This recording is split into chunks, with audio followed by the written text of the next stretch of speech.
Eh bien, bonjour à tous et bonjour à toutes. Merci d'être venus aussi nombreuses et nombreux pour cette conférence de presse. Je me présente, je m'appelle Elsa Vanzande et j'ai été missionnée par le laboratoire Végétal Vallée pour être modératrice de cette conférence.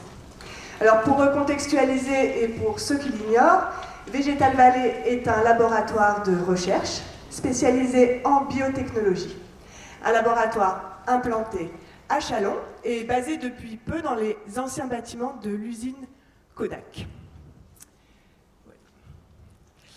Alors, vous avez pu remarquer que nous faisons de notre mieux pour que cette conférence soit accueillante, notamment avec les enveloppes qui vous ont été remises, qui contiennent des dispositifs de rencontre, de convivialité, de mise en condition, si je puis dire. Ce soir, le laboratoire Végétal Vallée souhaite faire une bonne impression sur vous. Son image en dépend, d'une part, et d'autre part, vous le comprendrez, Chalon-sur-Saône est actuellement sous le feu des projecteurs à l'échelle internationale. Donc, quelques petites explications en ouverture. Donc, cette conférence est mixte. Nous avons fait le pari de l'ouvrir non seulement au milieu scientifique, mais également au grand public. Et comme vous pouvez le constater, il y a également des végétaux présents dans cette salle. L'équipe scientifique vous expliquera en quoi, cette fois, leur présence n'est pas décorative. J'attire votre attention dès le début sur cette mixité multiple, car nous sommes tout à fait conscients que le jargon scientifique n'est pas toujours accessible et nous faisons notre maximum pour être et pour rester compréhensibles. Nous défendons ce que dans notre milieu nous appelons la vulgarisation, parce que l'accès à tous et à toutes aux découvertes scientifiques est primordial. Tout du moins si on souhaite que la société civile, c'est-à-dire tout le monde, puisse avoir son mot à dire quant aux conséquences générées par les avancées scientifiques dans notre société.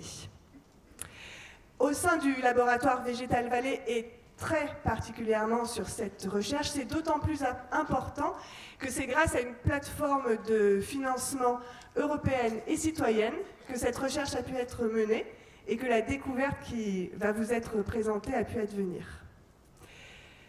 Voilà. Alors, comme nous n'avons pas beaucoup de temps, je vais laisser la parole à nos deux scientifiques. Donc, je vous présente le docteur Morgane Da Silva, qui est chercheuse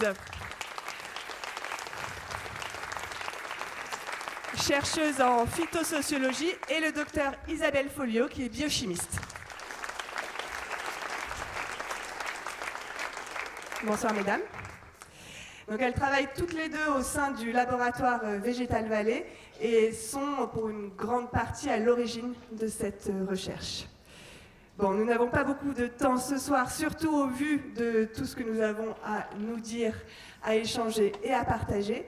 Donc je vais demander sans plus tarder à la technique, s'il vous plaît, de lancer l'ambiance conférence végétale. Merci à tous.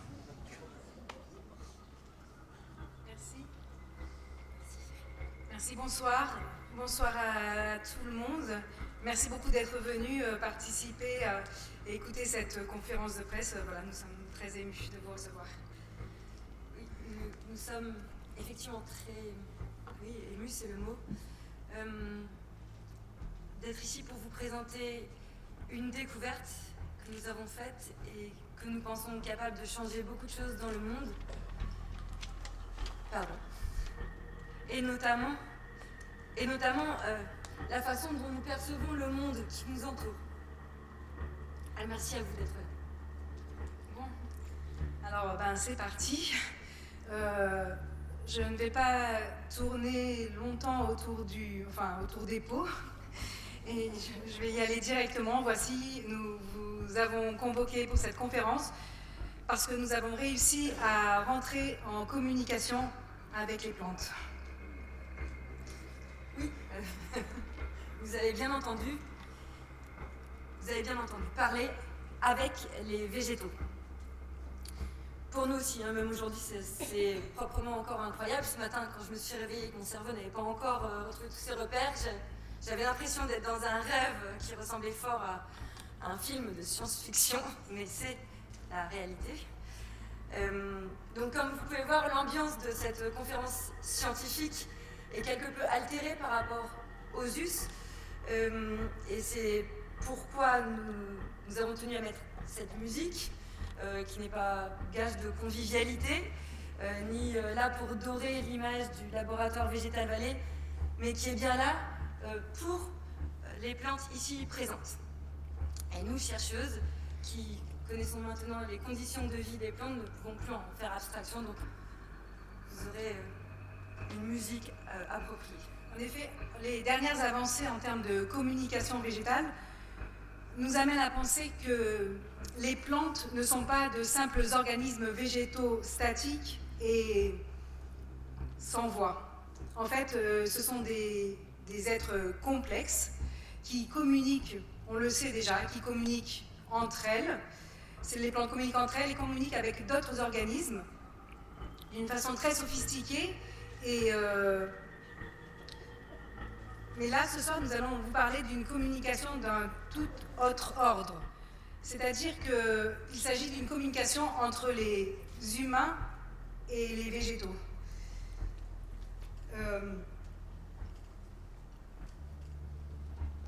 Une communication interrègne, si on peut dire. Voilà. Nous avons inventé un appareil que nous avons appelé le végétoscope, et nous avons grâce à lui infiltré le monde actif des végétaux. C'est-à-dire que nous avons découvert un peuple, si j'osais dire. Donc cet appareil nous permet de poser des questions aux plantes et d'obtenir des réponses en retour. Parce que oui, les plantes parlent, aussi incroyable que ça puisse paraître, et cette machine nous permet de leur poser des questions et de recevoir leurs réponses. C'est d'ailleurs bien pour ça que nous avons cédé à leur demande d'assister à cette conférence de presse. Donc malgré le fait que l'appareil ne soit pas ici aujourd'hui, il est au laboratoire, nous n'avons pas encore de version portative. Donc sans l'appareil, les plantes ici présentes ne peuvent pas avoir accès à notre langue, mais elles tenaient à être présentes pour pouvoir engranger des informations physiologiques et chimiques qu'émettent vos corps, nos corps, mais c'est vous qu'elles voulaient venir rencontrer. Donc nous allons d'abord vous présenter le contexte. Alors, en préambule, nous avons nos notes avec nous. Nous ne sommes pas des professionnels du spectacle ou de la communication. Donc pour être devant vous aujourd'hui, on a plutôt l'habitude d'être derrière nos microscopes. Plutôt derrière nos microscopes que derrière un microphone. Donc voilà, c'est assez impressionnant. On va garder nos notes et on va essayer de tenir bon face à vous ce soir. Donc, avant tout, si vous êtes là, j'imagine que vous êtes sensible au sujet, que vous avez peut-être entendu parler ou même peut-être lu le best-seller de ce gardien forestier allemand, La vie secrète des arbres. Peut-être même vous avez aussi entendu parler de Wood Wide Web, l'Internet de la forêt. Enfin voilà, nous savons que les plantes communiquent, nous savons qu'elles ont plusieurs façons de le faire. Elles sécrètent des composés volatiles et souterrains, et ces composés sont souvent très spécifiques, et d'ailleurs elles l'utilisent parfois pour signaler entre elles, pour signaler un danger immédiat ou pour signaler une opportunité environnementale. On a vu ça d'ailleurs des acacias. L'une des communications interplantes les plus célèbres est celle des acacias qui émettent des signaux chimiques, peut-être le savez-vous déjà, pour avertir leurs congénères, donc les autres acacias alentours, de la présence d'herbivores dangereux, notamment les girafes, très dangereux herbivores pour les acacias.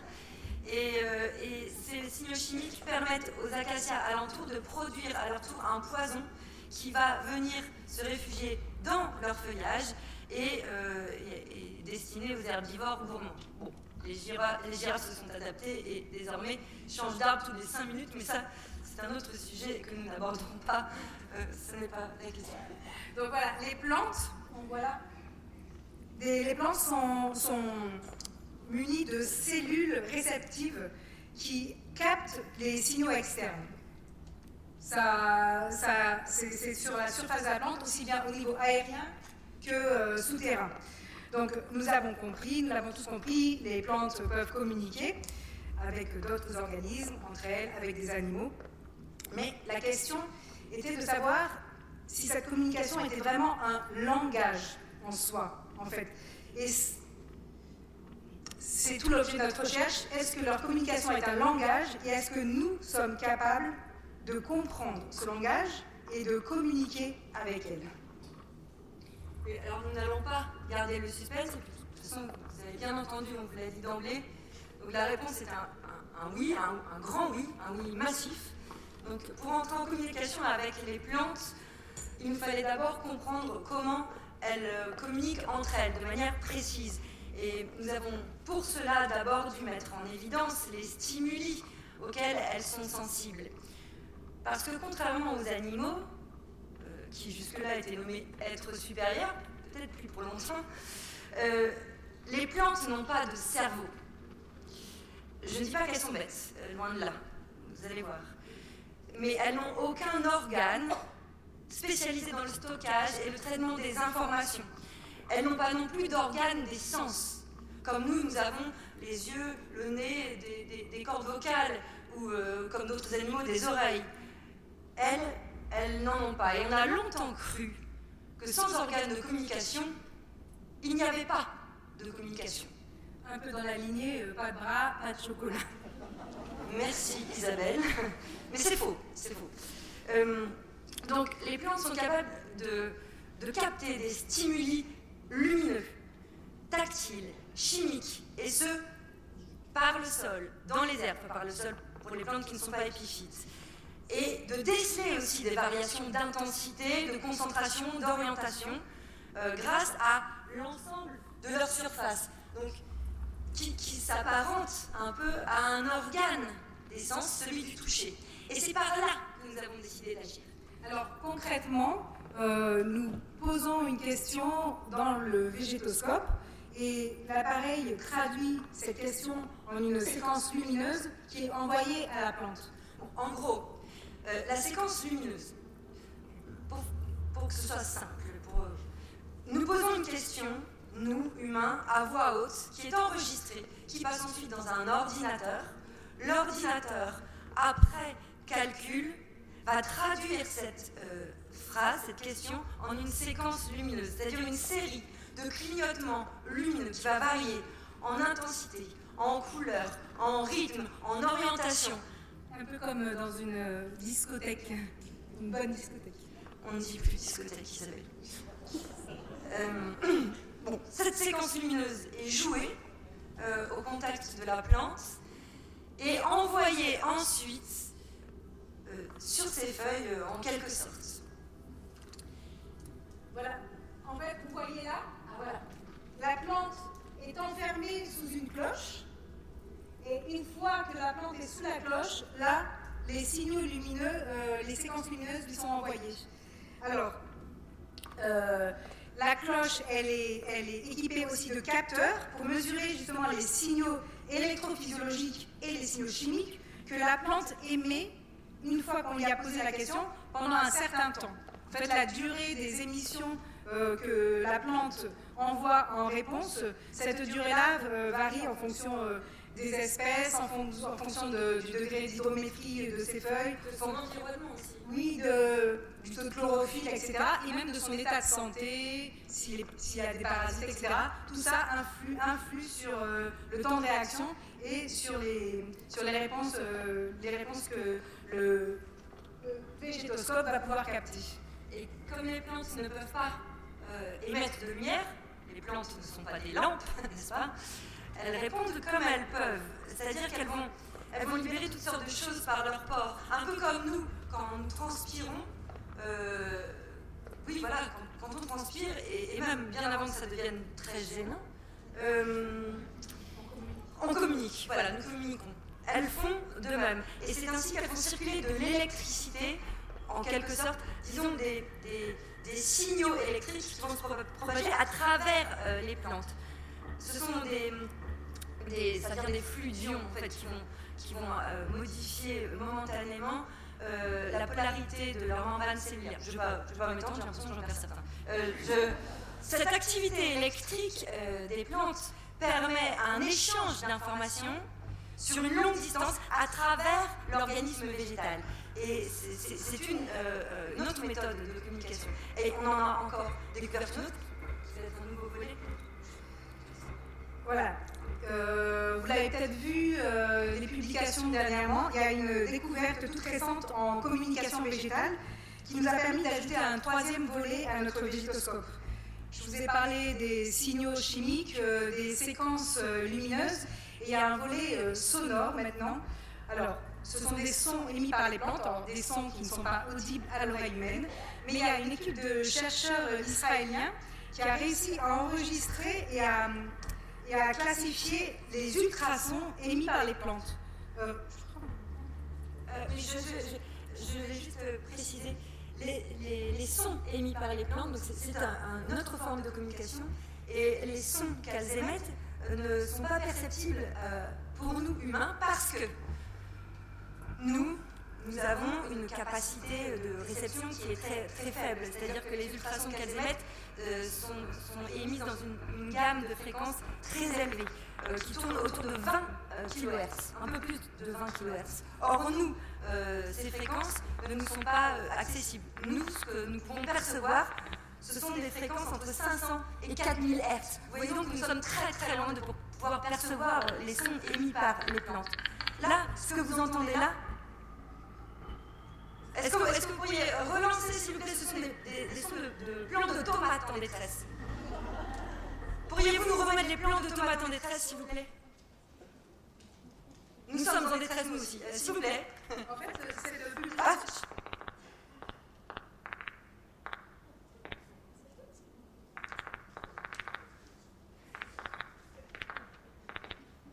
Vous entendez? Et nous avons aussi une séquence enregistrée de sons émis par des plants de tabac à feuilles cassées. Écoutez bien.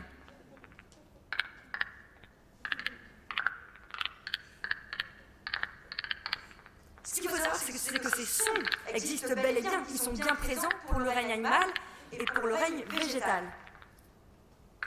En fait, voilà, l'équipe d'Israéliens qui ont enregistré ces sons, vous pouvez même retrouver l'article, je crois dans le Courrier international du mois dernier, ils ont parlé, vous pouvez aller vérifier. Et en fait, ce qui est incroyable, c'est qu'ils ont réussi à classifier ces sons et à isoler en fait le stress auquel la plante était soumise. C'est-à-dire que les sons varient selon le stress. Les sons ne sont pas les mêmes s'il y a un stress hydrique ou s'il y a un stress dû à une feuille cassée. Et ils ont réussi à identifier les différents types de sons et d'ultrasons qu'émettait la plante avec un rythme différent, avec une hauteur différente. Donc voilà. Excusez-moi, Pardon.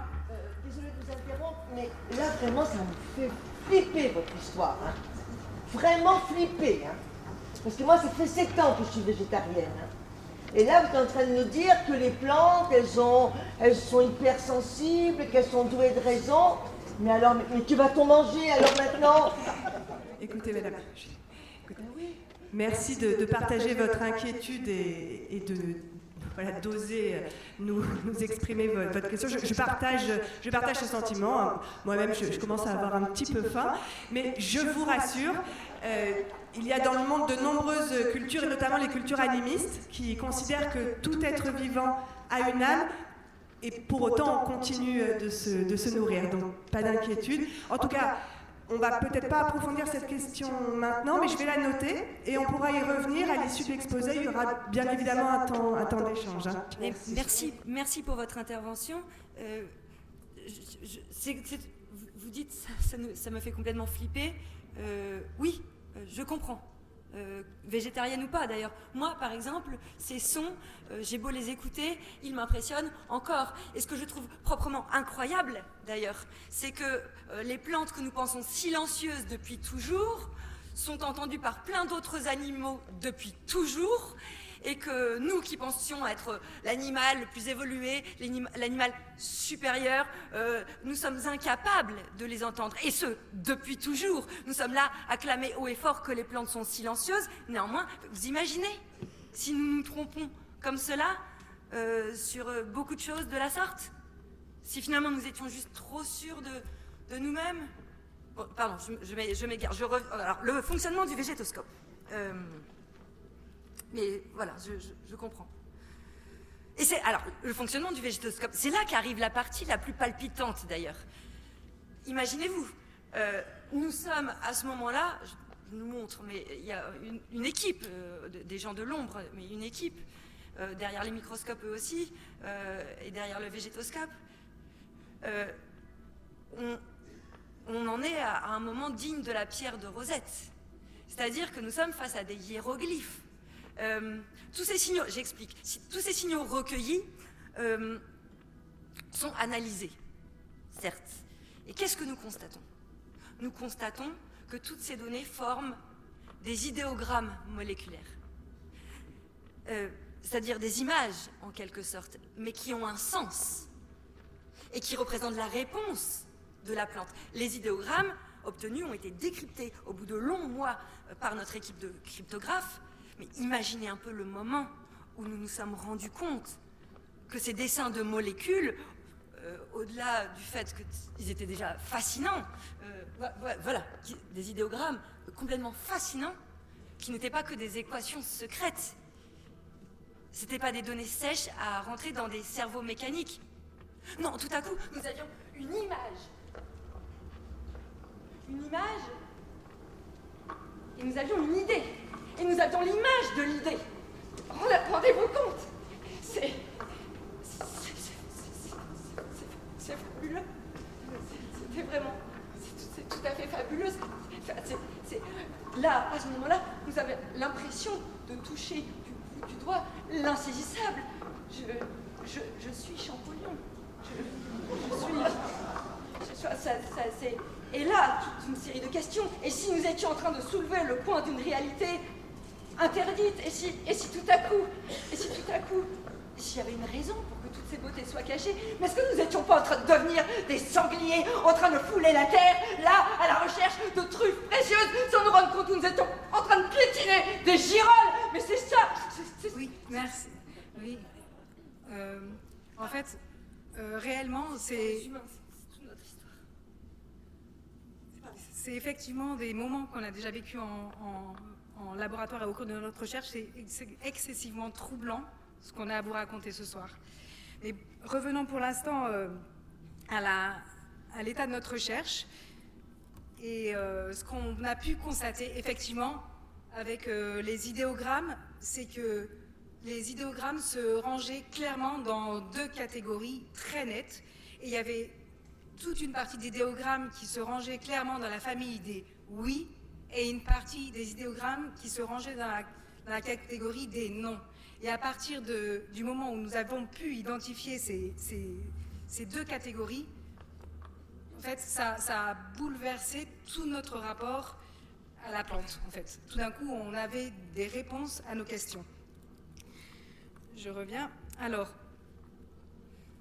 cette méthode de communication avec les plantes est évidemment vraiment au début, c'est vraiment en cours de développement, mais elle ouvre des nouvelles perspectives effectivement vertigineuses. Et en fait, nous avons constaté l'existence d'un langage végétal. C'est un langage végétal, comment dire, un langage à part entière. Et c'est à partir de là que, je ne sais pas si vous arrivez à mesurer le changement que ça peut produire dans notre société si, à un moment donné, on se met enfin à écouter la science et la recherche. En tout cas, nous avons mené des expériences rigoureuses en laboratoire pour tester nos hypothèses pendant des mois. Et maintenant, nous pouvons affirmer que les plantes nous parlent. Donc, le végétoscope, comme je le disais tout à l'heure, pour l'instant, n'existe que sous forme de prototype dans notre laboratoire et une version portative est en cours d'élaboration par nos collègues pour pouvoir entrer en communication avec des végétaux en dehors de notre laboratoire, c'est-à-dire les végétaux qui peuplent la ville, qui sont ici, à même les rues, les squares de Châlons, et peut-être même chez vous, dans des pots et dans vos salons. Nous sommes convaincus que cet appareil révolutionnaire permettra une meilleure compréhension des processus biologiques et écologiques qui régissent la vie des plantes, mais qu'il va aussi bouleverser notre relation à ce qu'on appelait jusqu'ici la nature. C'est-à-dire que pendant un temps, nous avons su que nous en faisions partie, et maintenant, nous ne pourrons vraiment plus l'ignorer. Bon, s'il vous plaît, excusez-moi de prendre la parole sauvagement, mais avec tout ce que vous nous dites, de respecter les arbres, mais qu'est-ce qui va se passer pour nous? On ne va plus pouvoir couper de bois pour nous chauffer, on ne pourra plus couper de bois pour construire. Mais alors, qu'allons-nous devenir? Vous ne vous rendez pas compte que votre proposition est complètement farfelue? Vous ne respectez pas les besoins humains? Écoutez, madame, merci de votre réaction. Et comme tout à l'heure, je vais noter votre question, votre besoin de revenir sur ce point, peut-être d'approfondir ce champ de questionnement et de préoccupation. Et je vous propose que pour l'instant, on laisse le docteur Isabelle Folliot et le docteur Morgane Da Silva terminer leur exposé, mais nous y reviendrons. Hein. Oui, Vous merci pouvez Elsa. continuer, Et madame. je vais y revenir tout de suite d'ailleurs, parce que merci beaucoup pour ce partage. Et je voulais vous dire que ce genre de considérations, nous ne les prenons pas du tout à la légère. Et en fait, c'est exactement pour ça que vous êtes là ce soir, c'est pour ça que nous vous avons conviés à cette conférence, parce que nous tenons à partager notre découverte avec la société civile, en fait, et à réfléchir avec vous à partir de cette découverte. Effectivement, nous sommes chercheuses, nous serons ravis que nos conclusions puissent permettre d'évoluer et de faire évoluer plein de technologies dans plein de domaines, la foresterie, l'agriculture et dans tous les autres domaines de la botanique, la biotechnologie, etc. Mais en fait, en réalité, nous, ce qui nous importe, c'est ce qui va se passer dans la société. Et c'est pour ça qu'on a convié à une conférence de presse, pas uniquement des journalistes, mais des gens de la société civile, parce que nous voulons que cette découverte rentre de plein pied avec la société, les citoyens. Et en fait, En fait, on a envie qu'il y ait une meilleure compréhension de ce que sont les plantes, en fait. On a envie qu'il y ait une meilleure compréhension de leur rôle essentiel dans l'écosystème dont nous faisons partie, dans notre écosystème, en fait.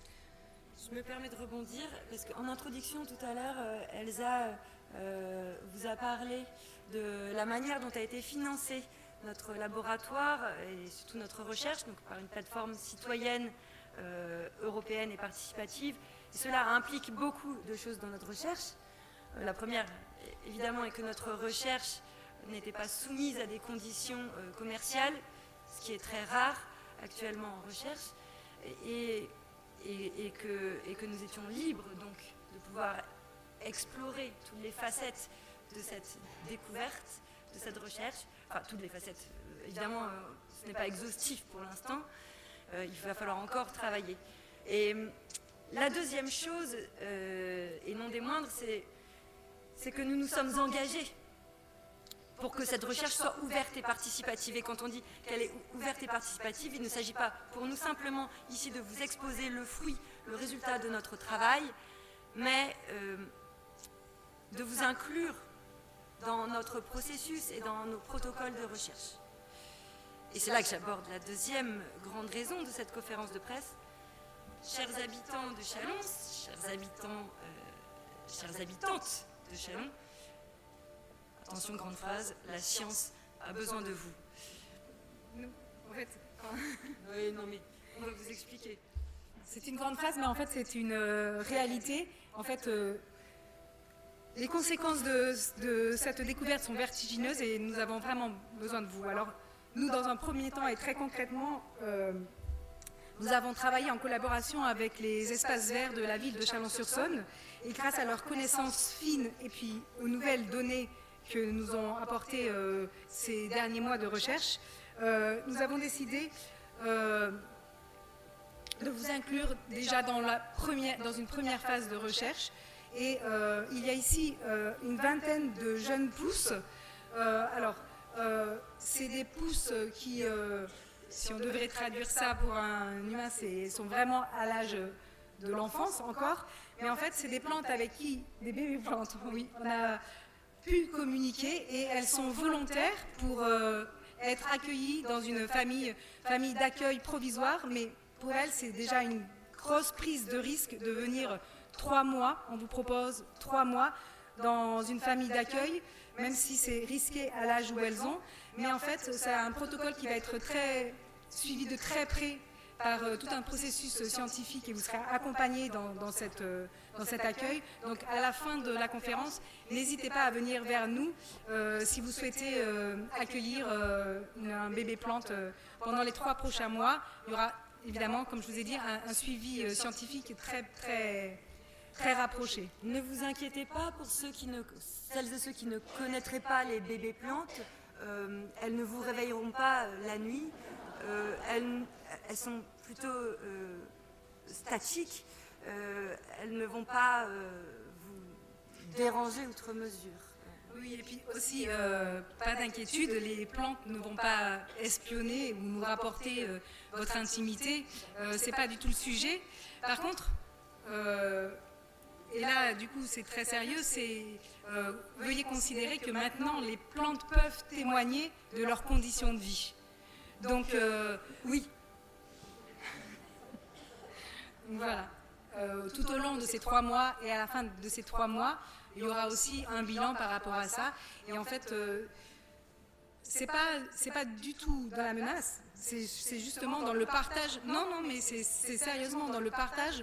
Comment on prend en compte des êtres, tout d'un coup, quand on sait qu'ils peuvent s'exprimer, et comment on prend en compte leurs réponses et qu'est-ce qu'on fait de ça. Merci beaucoup, mesdames, pour cet exposé. Merci pour ces belles propositions. Oui, madame. Bonjour. Alors j'ai 2 questions. Si les plantes ont un langage, comme on sait que l'eau a une mémoire? Ici, Isabelle. C'est la belle plante. Comme on sait que, oui, si on sait que les plantes ont un langage, comme on sait que l'eau a une mémoire, est-ce que l'eau pourrait souvenir qu'une courge qu'elle a arrosée lui a mal parlé? Ça, c'est la première question. Et ma deuxième question, si elles ont un langage à part entière, est-ce qu'elles ont le plus que parfait? Merci. Alors, nous allons répondre à 2, puisqu'en plus il y a 2 questions. Alors sur la première question qui était, je ne sais pas si tout le monde, vous aviez le micro, tout le monde a entendu la première question, sur la mémoire de l'eau et sur la courge. Eh bien, ce sont des choses qu'il va falloir vérifier, qui ne sont pas pour l'instant avérées. Par ailleurs, pour ce qui est des études menées par rapport aux animaux, par exemple, de telles choses ont pu être découvertes, c'est-à-dire qu'on sait aujourd'hui qu'un corps vidé, une corneille ou un corbeau, hein, s'entend, peut... non mais, bah oui, c'est pas forcément évident. Donc, les corneilles et les corbeaux sont capables d'identifier un agresseur et de le reconnaître dans son individu, c'est-à-dire de la reconnaître tout à fait, comme s'il y avait une reconnaissance faciale de l'animal pour l'homme, et est capable de transmettre cette identification à ses congénères. Et que donc une personne qui a pu, un humain par exemple, qui a pu contrevenir à l'intégrité physique d'une corneille ou d'un corbeau, peut se retrouver malmené par l'ensemble de la communauté des corneilles ou des corbeaux. Donc, puisqu'il en est ainsi chez elles, peut-être serait-ce le cas aussi. Nous n'avons pas de réponse très nette. Oui. Alors en fait, par rapport au plus que parfait, c'était ça la question. En fait, pour l'instant, les idéogrammes que nous avons réussi à identifier et à classer, en fait, c'était dans la catégorie, comme je disais, la famille des oui, la famille des non. Et nous avons eu beaucoup de surprises au fur et à mesure des questions qu'on a posées et des réponses qu'on a eues. Mais en fait, pour l'instant, la limitation, elle ne vient pas du côté des plantes qui ont... Pour l'instant, nous, on n'a pas du tout encore, on est très très loin d'avoir touché une limite. C'est-à-dire que la limitation ne vient pas du côté des plantes, alors plus que parfait ou autre chose, mais en tout cas, on ne sent pas de limitation par rapport à ce qu'elles ont à nous apporter. Pour l'instant, la limitation, elle vient plutôt du côté de nos appareils, du végétoscope qui est à améliorer, de l'interprétation de ce qu'on reçoit et du travail qu'on va faire avec les cryptographes, etc. Pour l'instant...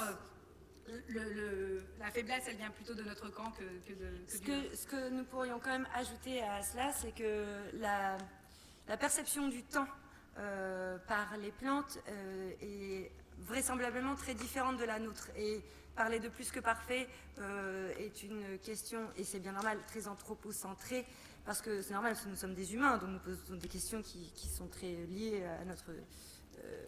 voilà, à ce qu'on est. On parle d'où l'on est. Mais il semblerait qu'elles aient une conscience très particulière quand même de leur croissance, du rapport au temps et à l'espace. Donc là aussi, nous marchons sur des œufs. Merci. Une autre question peut-être? Oui, madame. Est-ce que vous pouvez faire passer le micro, s'il vous plaît? Bonsoir, Sarah Spiga, journaliste à Info Chalon. J'ai une question qui me turlupine. Alors, étant donné que nous savons que les plantes souffrent, comment est-ce encore possible de les manger? Merci. On revient à la question de la dame qui est végétarienne. C'est pas la seule végétarienne. Alors, on va vous répondre, ben oui, bah alors. Le docteur Folio aussi est végétarien. Je me permets de dire des choses très intimes, pardon. Donc, oui, alors, est-ce qu'on doit encore manger des plantes? Bon, Elsa vous parlait de même continuer à se nourrir, hein, même si on pense que tous les êtres vivants ont une âme.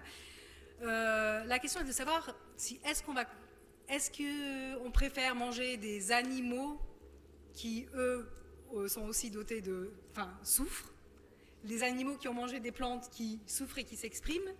Et donc, est-ce qu'on préfère manger les animaux qui, eux, ont mangé les plantes ou manger les plantes directement?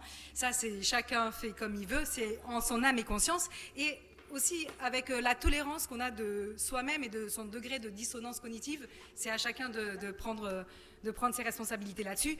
Ce que je peux juste rajouter, c'est que quand on mange des animaux, en termes de quantité, on mange à peu près, à minima, 10 fois plus de végétaux que si on avait mangé des végétaux directement. Donc après, c'est à chacun de faire... Et tout dépend du mode de consommation aussi. En termes de quantité, j'ai un ami maraîcher qui m'a dit qu'il adorait faire les marchés pour les mangeurs de frites, parce que les mangeurs de frites mangent 5 fois plus de pommes de terre que ceux qui les mangent vapeur. Donc, bon, tout est relatif. Merci, mesdames. J'ai une question ici pour vous. Est-ce que les plantes peuvent-elles reconnaître leur interlocuteur?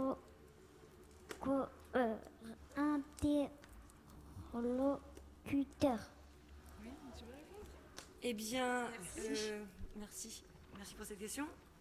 Alors, réponse mi-figue, mi-raisin. Nous savons que oui, mais nous ne savons pas encore pourquoi ni comment. Je ne sais pas. Oui. C'est-à-dire que nous le savons nous savons qu'ils sont capables déjà d'identifier la personne, oui, leur interlocuteur. Mais alors. Ce qu'on peut rajouter, et c'est aussi pour ça qu'il y a cette conférence, c'est que quand on a posé des questions aux plantes, au bout d'un certain nombre de questions, c'était toujours au bout d'une douzaine de questions. Et des questions très concrètes, très techniques. Et au bout d'un certain nombre de questions, quoi qu'il arrive, la plante ne voulait plus répondre à cette personne-là. Comme si il y avait autre chose à chercher dans la relation, et si on changeait d'interlocuteur, la plante recommençait à répondre. Donc en fait, il y a vraiment un endroit où elle reconnaît l'interlocuteur et il y a pour l'instant un endroit où nous, par rapport à ce qu'on pose comme question, où on arrive à une impasse parce que la plante refuse de nous répondre à nous, scientifiques, au bout d'un certain nombre de questions. Et c'est là qu'on a besoin de vous pour justement multiplier les interlocuteurs et voir, parce que la plante a apparemment une perception beaucoup plus, beaucoup plus complexe de son environnement que ce qu'on avait imaginé. Alors, on ne sait pas encore expliquer comment, pourquoi, etc. Mais très certainement, avec certitude, on peut dire que la plante reconnaît son interlocuteur. Et c'est pour ça que vous êtes là, pour être d'autres interlocuteurs, justement. Une question de Madame au centre. Oui, bonjour. Alors moi j'avais une question en résonance avec ce qui est écrit sur l'écran. Pardon, je suis là. Comment cette découverte pourrait affecter la planification urbaine et la conception de l'environnement bâti? Alors, nous ne savons pas exactement encore ce qu'il adviendrait. Nous imaginons que les architectes seraient un peu plus sollicités déjà, et non pas les usines de construction.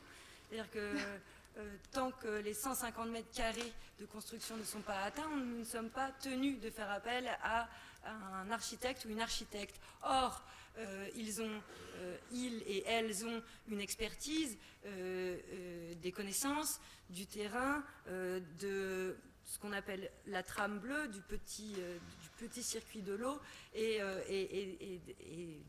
de tout un tas de choses, des forces, des terrains, voilà, des sites. Donc j'imagine que les architectes seraient bien plus sollicités et il y aurait bien moins de déconvenus. Peut-être qu'on pourrait envisager d'ailleurs que sur les terrains à bâtir, l'environnement immédiat serait peut-être considéré en tant que primo-habitant, que peut-être il faudrait leur poser un certain nombre de questions, voir s'ils sont OK pour qu'on vienne s'installer là, et peut-être voir avec eux, avec elles, ce qu'il faudrait mettre en œuvre pour que tout le monde soit là en bon voisinage. Peut-être même qu'on leur libérerait de la place, peut-être qu'il y aurait moins de construction massive et plus de rénovation, Enfin, je ne sais pas, les possibilités sont infinies. En tout cas, c'est une question qui est tout à fait à l'ordre du jour et on est au courant que dans l'ordre des architectes en ce moment et dans les écoles d'architecture, ça rue dans les brancards à ce sujet justement. Oui, tout à fait, je confirme. Merci. Bonjour, j'avais une question pour vous. C'est-à-dire que en fait, moi je m'intéresse beaucoup personnellement aux plantes, c'est-à-dire, et notamment j'avais une question. Est-ce que certaines plantes ont des spécificités dans leur manière d'être? Par exemple, est-ce que un type de plante au niveau de l'espèce qui sont a un impact sur comment elles parlent, sur ce qu'elles disent, etc. Alors, des spécificités vraiment. Je veux bien tenter une réponse. Alors, ce qu'il faut que vous sachiez, et que nous vous avons déjà dit, c'est que pour l'instant, nous avons une version non portative du végétoscope. Donc, sur les spécificités d'attitude, de comportement, ou même de relations qu'il peut y avoir, d'échanges qu'il peut y avoir avec des plantes, pour l'instant, nous n'avons pu interroger que des plantes en laboratoire. Donc, c'est assez sommaire, c'est très incomplet. Nous avons pour l'instant, il y avait une image tout à l'heure d'un arbre avec la poche. C'est de la projection. Pour l'instant, nous n'avons pas cette poche-là. Nous ne sommes pas capables encore d'aller interroger des êtres volumineux et extérieurs. Donc, ce qu'on peut dire malgré tout, c'est qu'en fonction des soins qui ont été prodigués, de leur environnement immédiat, de leur nature même, de leurs conditions de vie et de leurs nécessités, c'est-à-dire qu'elles n'ont pas toutes les mêmes besoins, elles ne vont pas avoir la même attitude. Oui, et il y a un niveau de complexité aussi qui est très différent d'une plante à l'autre, de son état de santé, mais aussi d'une espèce à l'autre, et en fait, et aussi de l'environnement dans lequel elle a été. C'est-à-dire que c'est comme si, par rapport aux réponses qu'on a eues sur certaines questions, c'est comme si les plantes qui ont été plus en contact d'humains ont des préoccupations, en tout cas ont des réponses qui permettent de répondre plus à nos préoccupations. Quand on a réussi à ramener dans nos laboratoires des plantes plus sauvages, qui avaient été moins dans un environnement humain, on voyait qu'elles avaient des préoccupations tout aussi complexes, mais dans d'autres domaines. Et c'est comme si elles étaient aussi une espèce de mimétisme ou de partage culturel. Enfin, s'il y a quelque chose, elles sont vraiment réceptives à leur environnement et ça change complètement leur façon de nous répondre. Merci. Une question de madame, là. Troisième rang. Est-ce que vous avez pu communiquer avec des plantes en train d'agoniser? Bah, il y en a plein qui agonisent, hein, dehors, tout. Non? Alors, non, on n'a pas pu communiquer directement avec des plantes en train d'agoniser parce qu'on était avec nos plantes de laboratoire et on n'était pas avec des plantes agonisantes. Nous avons quand même vu des plantes mourir, mais nous ne les avons pas soumis à la question. C'est vrai, non mais c'est vrai, il y a aussi par contre, il y a, comment dire... Oui, mais alors par contre, elles communiquent sur des mal-être sans aller sur des plantes agonisantes. Il y avait des plantes en souffrance hydrique ou des plantes qui étaient envahies par des parasites etc. Et là, oui, elles exprimaient clairement leur souffrance. Après, on n'a pas eu, pour l'instant, le dernier souffle d'une plante. Pour l'instant, on n'a pas pu enregistrer. Non, on les a pas, surtout on ne les a pas interrogés à ce moment-là. C'est vrai. Il y a même eu quelques bavures, hein, on peut dire. Bonsoir, Pierre, photoreporter à cobas.net et La Méandre. J'ai une question d'ordre un petit peu plus global dans leur rapport à l'humanité. Elles sont coopératives globalement, les plantes? Alors, plutôt très. Oui, plutôt très coopératives, mais comme je le disais tout à l'heure, elles sont coopératives, mais elles ne sont pas soumises, j'allais dire. C'est-à-dire que quand elles ont décidé de ne plus répondre, il n'y a plus rien à faire, elles ne peuvent pas répondre. Quand elles ne veulent plus, elles ne le font plus. Donc en fait, la coopération, elle n'est pas forcée, c'est vraiment un échange. Et quand l'échange n'est plus là, quand de leur côté, il n'y a plus l'envie de cet échange, l'échange n'est plus possible. Il n'y a pas moyen de forcer. C'est comme ça tout à l'heure que je disais qu'on avait besoin aussi d'avoir de nouveaux interlocuteurs, justement. Et tu voulais parler de... Je veux bien juste ajouter aussi que c'est peut-être une impression, mais il y a une forme de désintéressement, c'est-à-dire que si elles n'ont plus un intérêt, si elles n'ont pas un intérêt non plus, peut-être on ne sait pas si c'est du désintérêt, une forme d'ennui, si c'est peut-être aussi une impression de pisser dans des violons, pardon pour l'expression, mais je me demande si ça va être aussi des choix que nous allons devoir faire maintenant. C'est-à-dire que nous allons devoir choisir entre avoir des œillères ou être des oreilles. Que fait-on de ce que l'on nous transmet? Que fait-on de ce qui nous est dit, des échanges? Oui. Voilà. Est-ce qu'on va... Elles ne sont pas là à notre service. Oui, et voilà. Est-ce qu'il va falloir aller jusqu'à élaborer un protocole de consentement, etc. Et en fait, ce qui a été très... Alors, prends votre question avant de continuer. J'arrive, il y a déjà une question au centre, une question derrière. Je voulais revenir sur un point, sur une question, justement sur le côté parfois abstrait, l'abstraction dont est capable la plante dans sa réponse, et j'y reviendrai peut-être après la question. Oui, alors, du coup c'est là. J'avais aussi une question. Est-ce que vous avez évoqué tout à l'heure le fait que vous aviez été surprise par des réponses de plantes, et si vous pouviez nous partager ces réponses surprenantes? Oui, merci. Alors en fait, au début de nos protocoles, on a, je vais dire tout simplement, on est tout simplement parti sur des questions très très basiques pour les plantes.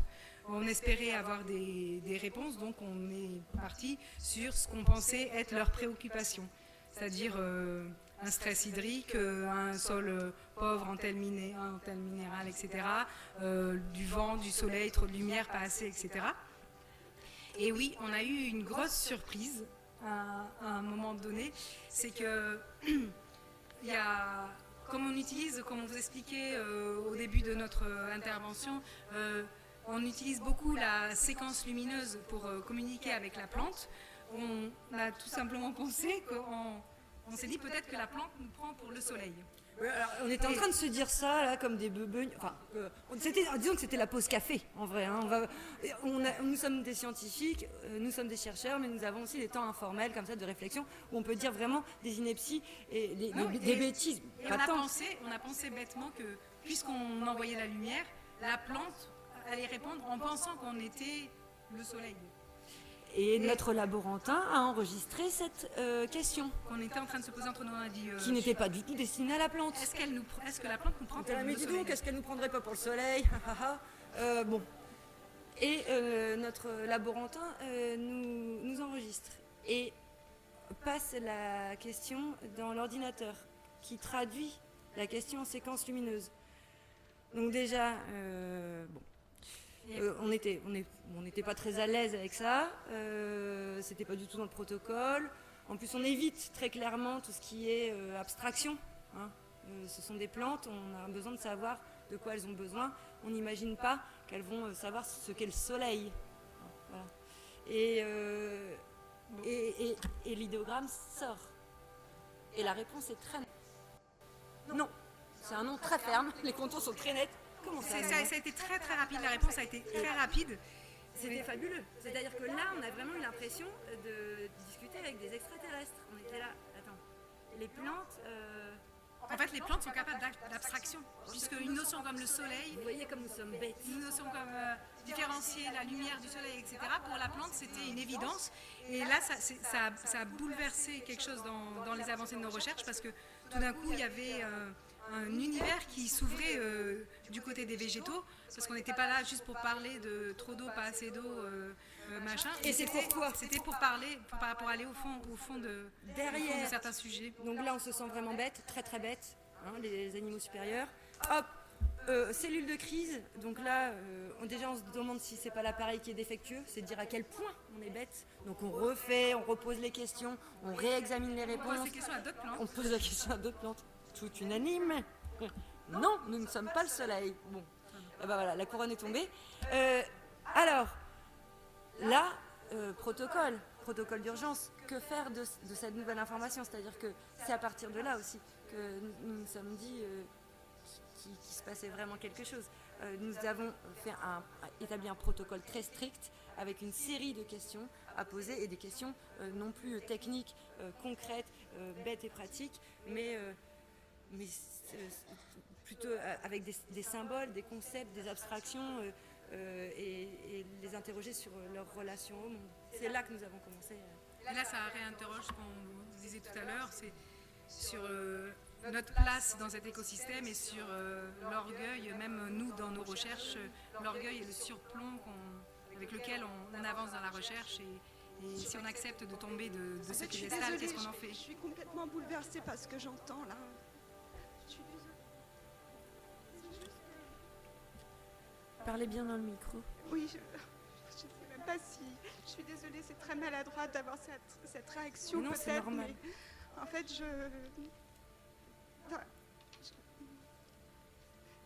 ça va tellement changer les choses de savoir ça. Non mais c'est vrai, c'est pas drôle, je suis désolée, c'est juste que là, ça me met face à une situation dans laquelle je suis. Là, je suis architecte, en fait, je suis actuellement sur un projet à Saint-Marcel. Bravo. Je ne sais pas si bravo, mais voilà, c'est une construction d'un habitat, une habitation privée sur un terrain sur lequel il y a un arbre mais magnifique. Et je suis désolée. Il est menacé de coupe. J'ai tout fait, j'ai d'abord imaginé la construction autour de cet arbre. J'ai essayé d'imaginer, mais sérieusement, parce que c'est des questions, je suis ces avancées depuis un moment, mais je ne pensais pas qu'on en était arrivé à cet endroit-là. Et évidemment, je suis sensible et j'espère que mon métier ira dans ce sens-là. Et j'ai imaginé tous les plans de cette maison avec cet arbre, mais évidemment, c'est un coût. Et cet arbre va être coupé dans quelques jours. Et je me sens complètement impuissante face à cette décision. Et voilà, c'est une question financière, je peux le comprendre, mais maintenant, que faire? Maintenant que je sais, que les végétaux parlent, qu'elles nous parlent. Alors peut-être que déjà... Je suis désolée. Non, ne soyez pas désolés, nous comprenons tout à fait. Nous sommes passés par les montagnes russes et les ascenseurs émotionnels, nous aussi. Nous comprenons très bien. Ce qu'on peut vous proposer déjà, c'est de prendre vos coordonnées. Et si d'ici là, peut-être réussirez-vous à faire décaler peut-être un délai, voilà, obtenir un délai supplémentaire. Et que si notre poche, si nous arrivons à mettre en place notre poche à temps pour aller interroger cet arbre. En fait, c'est tout le but et tout l'objet de cette recherche aussi, et en tout cas l'objet de ce partage ce soir, c'est que on peut se servir du fait que les plantes vont nous répondre sur leur stress hydrique par exemple, pour optimiser l'arrosage, pour les faire pousser plus vite, pour avoir plus de bois, pour avoir plus de ceci et faire du profit.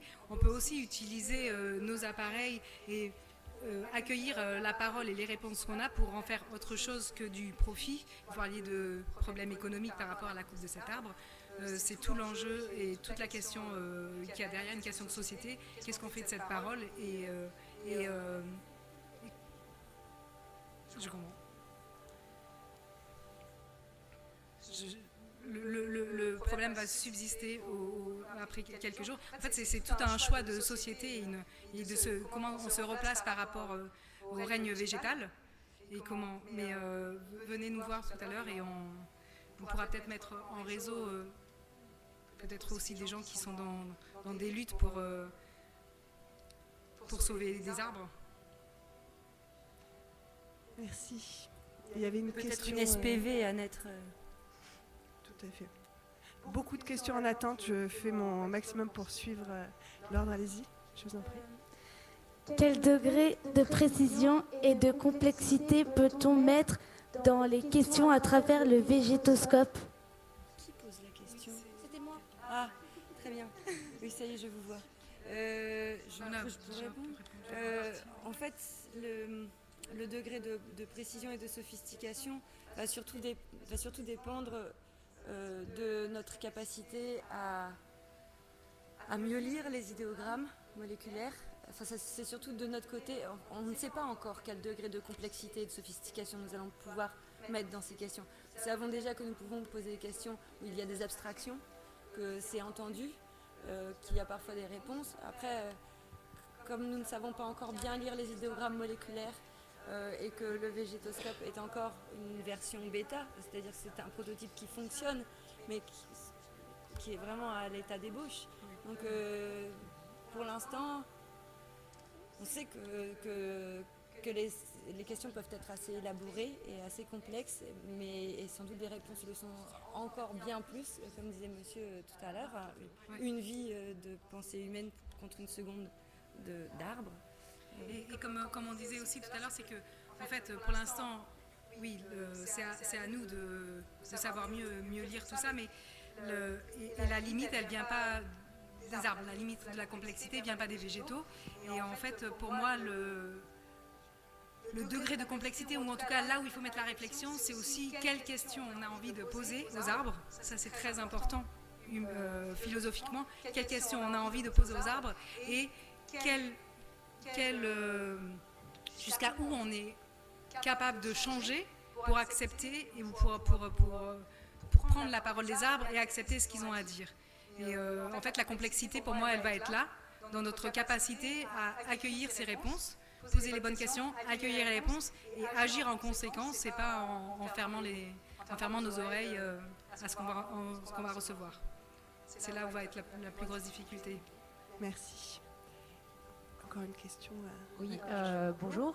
Je voudrais savoir si, malgré l'état d'ébauche dans la communication, il serait possible que vous nous confiez en fait quelques conseils des plantes envers nous humains par rapport à comment habiter le monde de demain.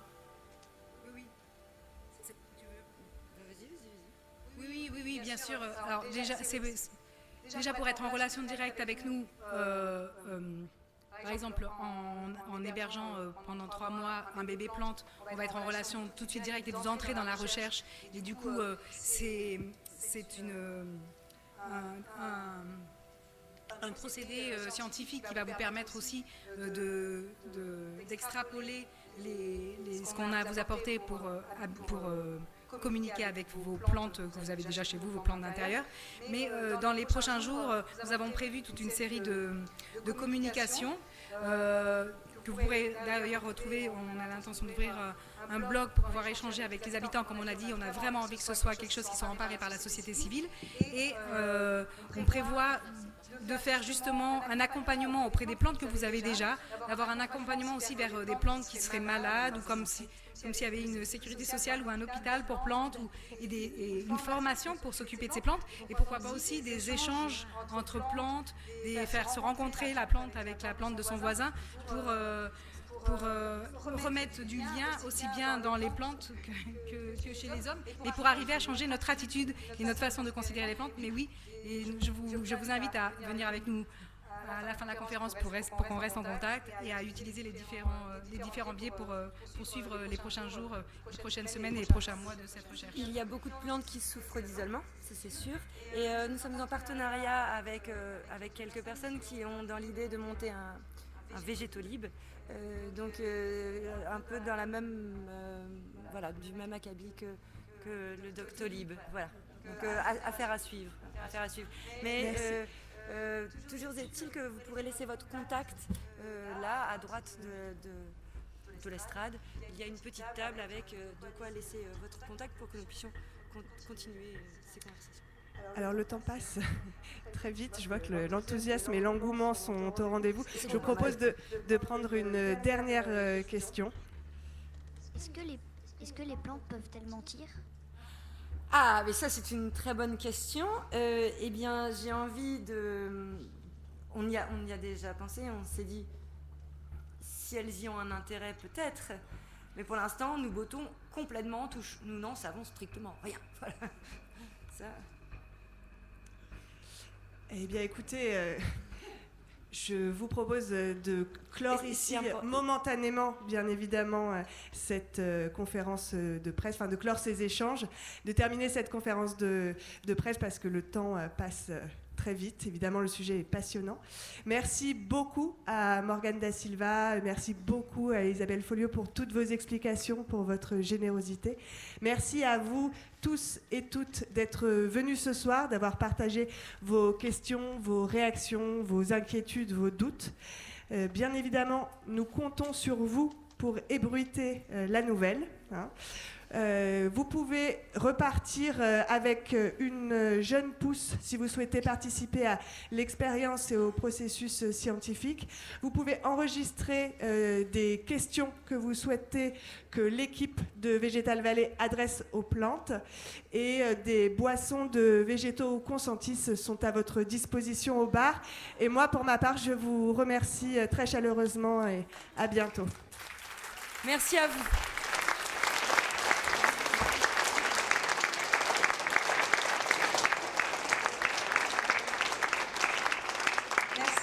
Merci vraiment, merci beaucoup. On se retrouve si vous voulez